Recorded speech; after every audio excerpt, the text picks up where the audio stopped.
Nature's providence benefits all humanity, thus we can be grateful as part of the broader community. But when it gets closer to home and we contemplate the benefits of spouse and home comforts, it seems impossible to avoid thinking of me. Thus, gratitude carries the taint of ego, I have benefited. Is it possible to negate this sense of ego in the gratitude practice? Okay. So let's just touch on a couple of these terms and describe them.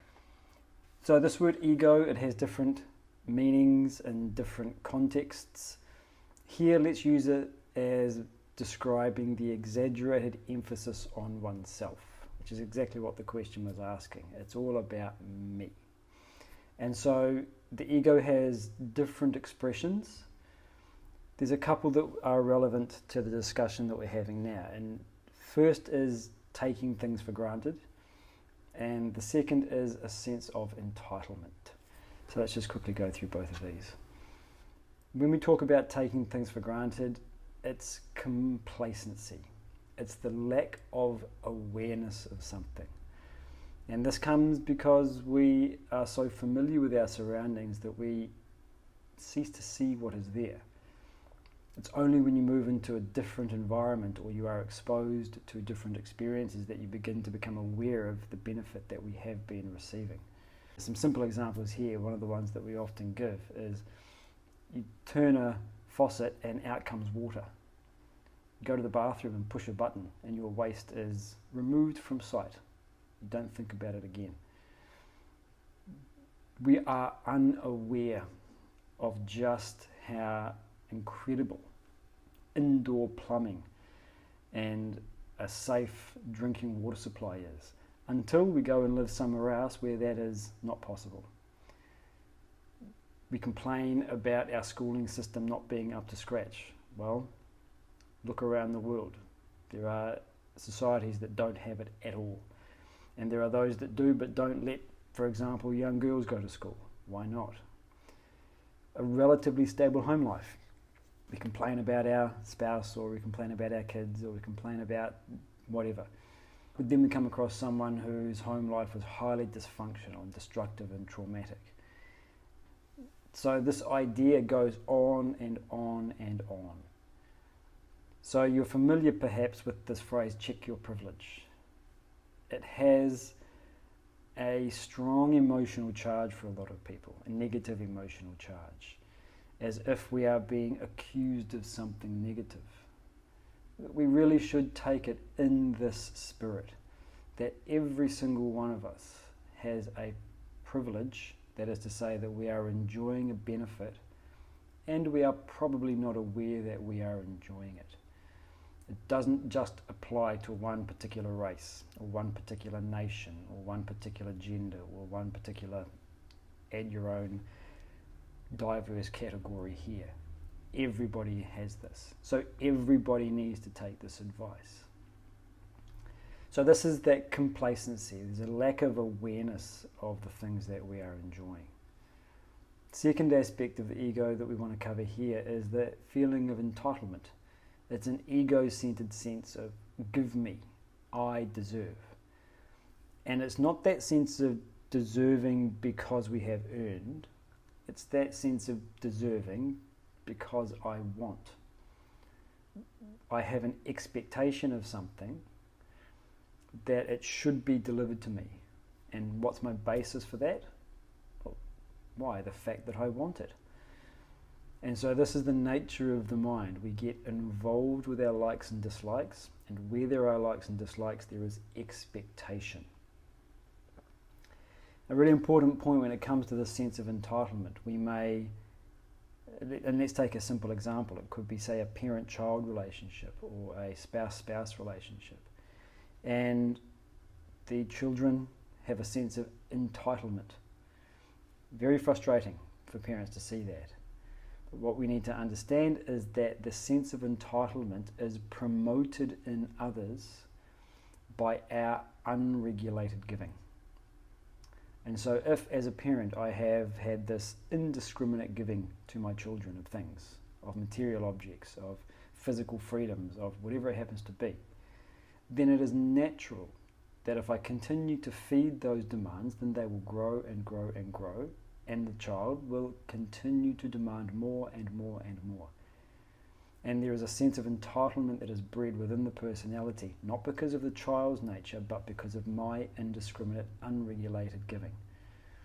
You can't expect a child to be able to manage their own emotions, to be able to manage their likes and dislikes, their desires. It's not reasonable. That's the job of the parent. But if I don't do that, then I am responsible for creating the demand. And then I blame the child for having a sense of entitlement or for being complacent. And again, this is true for all of us. We are all subject to likes and dislikes. We're all involved in them. And so the involvement in our likes and dislikes, we get this sense of entitlement. And so this is where gratitude works. So it undercuts both of these negative tendencies. First of all, a gratitude practice deliberately seeks to find areas where we are benefiting. It's a conscious practice. There's this quote that we keep coming back to from the Vedanta treatise. It's time you examined the crevices in your personality. What am I taking for granted? What am I complacent about? What am I enjoying? And on whose back? Someone else has put in effort, has put in action, and I'm enjoying it. My spouse is a wonderful human being. Whose responsibility is that? Hers. She's put the effort in to become that. And I enjoy it. And I take it for granted. Yeah, that's just who she is. Why should I be so grateful over it? It's the person I chose, no? The house that I live in. The food that I eat. Everything is on the back of somebody else. And I enjoy it without being aware. So when we have a gratitude practice, we become aware of what we are enjoying, what we are experiencing. This is the opposite of complacency. A gratitude practice creates awareness. The second aspect is with regards to the entitlement. You can't simultaneously have the feeling of gratitude, which is, I'm thankful for this, and at the same time, but I want more of it. I demand more of it. So we often use this quote from the book of Matthew. No man can serve two masters. You cannot serve both God and mammon. So the idea here is you cannot simultaneously entertain that feeling of entitlement, give me, I deserve, I expect, and I feel thankful for what I have. They're currents that run in opposite directions. You either listen to one or the other. And so again, a gratitude practice reverses that current. And when we develop a practice as a regular routine schedule, then we naturally start to develop that thought habit. Just as a little aside, we should be careful that our gratitude practice doesn't simply become perfunctory and that we do it thoughtlessly. It doesn't take a long time. It's not a long practice that we need to engage in here, but it should be thoughtful. We should be really present for it. And so as we develop this practice, then we start to remove the complacency and the ego, the entitlement. So this is obviously a far higher state to be in than ignorance and entitlement. But as the question points out, it still carries that taint of me and my experiences. And so we use gratitude as a regular practice to edge ourselves into devotion. So what do we mean by devotion? So devotion is one of the three personal development practices that are prescribed for our spiritual growth. So as he talks about in chapter 12 of the Vedanta treatise, it's often wrongly understood as blind faith in a person or a text or an idea, fanatic attachment to ideas. It's construed as prayer being asking for something, dear God, give me. It's mechanical ritual, or it's simply worshipping a deity or an idol. So this is not what devotion is. So then the question arises, what is devotion? So again, we stay with chapter 12 of the Vedanta treatise. He says, devotion arises when the intellect fails to comprehend an unknown realm. Simply put, devotion is I don't know. It's that sense of surrender. And the analogy we give to try and convey this idea is the experience we have when we go to a doctor, when we go to a lawyer. There is something that we don't know. We don't know how to diagnose our medical condition. We don't know how to proceed with a particular legal matter. And so there is that sense of, I don't know. And so you surrender that feeling of, I know, in the face of greater knowledge. And so devotion is to efface that feeling of, I know, that egocentric involvement with our own perspective. Everything I know is all that I know, and so it's everything there is to know. So anytime we have this feeling of I know, any deeper insight is lost. Even information acquisition is difficult with a sense of I know. You won't listen. But even more damaging than that is that inability to penetrate within our own personalities deeper. I already know. And so this is the path of devotion. So this is what we need to add to our gratitude practice or extend it out. And so there are different ways it can be elicited. So we'll just touch on these very briefly. First is nature appreciation, and this is a really powerful one. There's a beautiful line in his commentary to the Bhagavad-Gita. He says, though unknown, one can tune into the divinity in the world by feeling the wonder of nature. So again, it's that feeling of I know being suspended or dissolved. When you look at the natural world functioning, and it can be, if you are lucky enough to live near nature, the functioning of the natural world. It can be watching your cat or your dog function. It can be watching the scar on your wrist from when you burned yourself on the oven, healing slowly over a period of a week. This is the wonder of nature functioning. How does it happen? I don't know. We don't understand how it's functioning. We can't make it happen. We can't make it stop. But we begin to perceive some underlying intelligence. And I don't mean they're a conscious being of type of intelligence. Intelligence in the sense that the transmission of information somehow, some grand underlying coherence, but we can't grasp it. So we surrender. There's that feeling of awe. The phrase that he uses in Sanskrit is ascharya. So nature always moves in a particular direction. You cut yourself, it heals. You imbalance the natural world, it rebalances itself. Maybe wipes out a species here and there, including humans in the process, but nature will be fine. So the appreciation of nature is a great way to develop this. One of the most powerful reasons for this, it's entirely non-denominational. No one has any claim over it.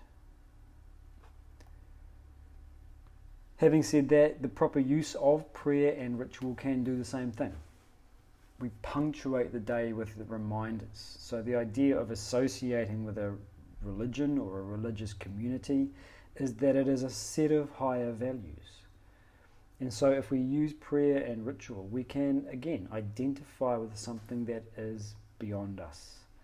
The religious sentiment is one of, I don't know, there is something grander than me.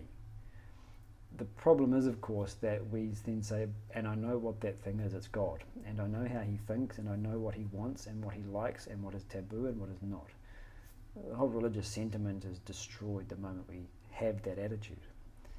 The point is, we can use it if we use it properly. Community activities like kirtan, or the word kirtan refers to community singing, going to other sorts of either religious or spiritual services or gatherings can also do that.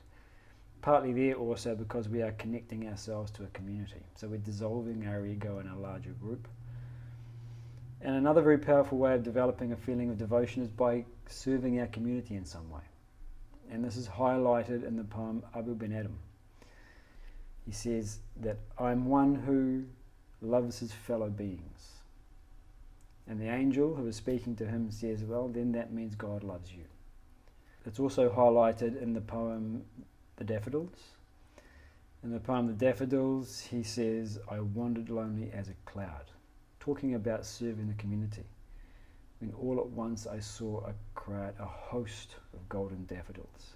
So he explains that by saying that when we perform service, we expand our circle of identification to a wider group of beings, and we get this unifying rush of love, of devotion. So the devotion can flow from this practice as well. And the appreciation of music, art and poetry, if they have universal themes. So again, this is what makes it devotional, is when the theme transcends the individual. And so when you allow both the message and the beauty of the art to come together, then you can experience it in a devotional way. And finally, reflection. It's time you examine the crevices in your personality, as we discussed earlier. What is it that I know for certain? So this is where you can extend your gratitude practice. I'm thankful that my senses work. I'm not a blind person. I'm not deaf. I can walk. Okay, I'm capable of thinking. I'm capable of understanding. But how? Okay, I sit with my friend and we make noises at each other. And when he makes a noise, understanding and empathy bloom within my personality. How is that possible? I don't know. I can hear. I can smell. How can I smell? By what mechanism am I conscious of anything at all? I don't know. Okay, well, fine. But I am smelling. I am sensing. I am feeling and thinking in this world.